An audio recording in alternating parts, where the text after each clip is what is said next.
Matapos ang Semana Santa at long weekend, pero pwede pa rin magliwaliw ngayong tag-init. Silipin ang iba't ibang pasyalan sa bayan ng Tiaong, Quezon.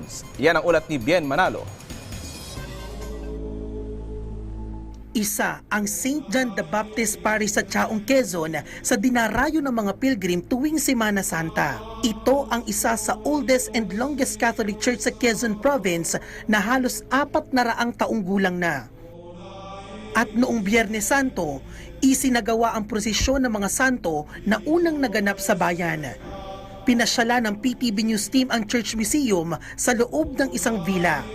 1981 nang itayo ang Museum Church at binuksan ito sa publiko taong 1990. Hango ang disenyo nito sa San Agustin Church sa Intramuros. Itong museum, dito po nyo makikita, kompleto po kami. Makikita nyo po rito ang mga santo, mga wood carvings, mga altar galing sa iba't ibang simbahan, mga preserved na animals, butterflies. Parang nabalik ka ba sa sinaunang panahon? Makikita rito ang iba't ibang koleksyon, kabilang na ang mga santo na dinarayo ng mga deboto. So many things to see, and also you get a really good impact, a really good insight into the Filipino heritage and like the history, all the specifics, which of course I'm European. So in our school in history, you don't learn much about the Philippines.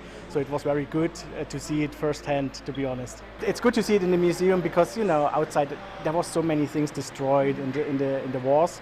So it's good to have it like as a heritage at least, and to learn from it. Actually, since part siya ng history natin, since when we were young, so we heard only about the book, read the books and hear. But seeing all these kind of artifacts and all these kind of, it's really amazing. Ini-invite ko po kayo dito sa aming museum. Dito po sa museum makikita po nyo ang mga lumang kagamitan ng ginamit pa ng ating mga ninuno. Na dito po yung mga lumang karosa, mga wood carvings, mga imahe ng santo na mahigit na sa 300 taon pa. Binisita rin namin ang isang pottery and restaurant. Pagpasok mo pa lang, sasalubong na sa'yo ang calming and relaxing vibe. Bukod sa masasarap na pagkain, highlight din sa restaurant ang iba't ibang Pinoy-looking pottery. I want to come out with a Pinoy-looking pottery. Yung hindi siya mukhang Hapon.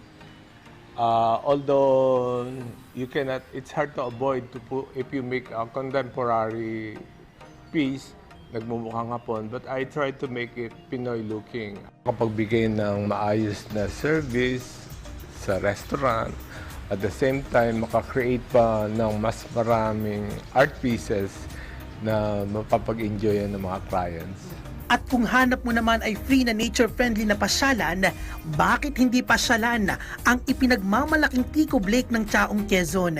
Itong lake na to ay isa sa katangi-tangi dahil sa likas na linis ng tubig nito, kasi pinangangalagaan namin ito sa pamamagitan ng pagre-regulate ng mga fences and also yung mga boat. Hindi kami gumagamit ng mga demotor na bangka dito, kung kaya napapanatili namin yung angking ganda at linis ng lawa. And also yung mga mangingisda dito ay tinutulungan din ng LGU para magkameron ng kanilang pangkabuhayan. Kung ang hanap nyo ay tahimik at nature-friendly na pasyalan, perfect sa inyo itong Ticob Lake na isang crater lake na matatagpuan dito sa Tiaong, Quezon na may lawak na 120 hectares o halos kasing laki ng bayan ng Tiaong. Perfect ang pasyalan para sa banding ng barkada, pamilya, health enthusiast at syempre for the lovers. Dinadayo itong Ticob Lake, unang-una sa natural nitong ganda, and also yung kakaiba nitong activity katulad ng sightseeing activity kung saan may mga bird watching tayong tinatawag. Ongoing yung development through LGU. Locally funded yung development na yon, and by this year uumpisahan na yung bike lane na kung saan ang magbe-benefit nito, syempre yung mga mahihilig magbike, and pinag-aaralan na rin namin yung iba pang activities na kung saan dito lang po sa Ticob Lake ma-experience. Bukas ang Ticob Lake para sa lahat mula alas 4 ng umaga hanggang alas 8 ng gabi. Parilin na sa Ticob Lake! Bien Manalo para sa Pambansang TV sa Bagong Pilipinas.